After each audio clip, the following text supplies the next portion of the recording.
Hello, welcome back again to my channel. This is Elena Katuday. Nandito po ako sa Barangay 15. Meron po akong sadya na interviewin yung mga nakabili po ng negative ion card.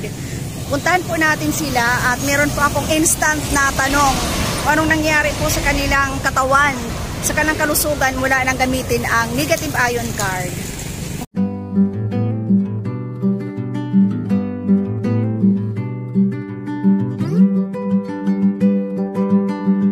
Ipakita. Yan, ang kanilang negative ion. Ay, tatapa lang nga inirit magsasul, hitira. Kung hain itira parte nga masul. Nakapaggamit niyan kasi yung dito ko din, Balakang. pag nakakapuro ko akin maiha, Oo. maiha akin makatayo. Hang ginamit ko itiya, ako laanay. Oo. Kaya nasa ringhira, pag nakakabuhat na ako, pag inartila adaanim ka, makuri pa kabuhat, tapos nakakabuhat ako din. Kaya nga, may ada ko negative ion. Siya na anak pinagamit, pinabor makita iya, kaya di na yan gisusugad na niya sikit. Pero nakadapahin mo negative ion, nakakakuha ka ng balakang. Okay.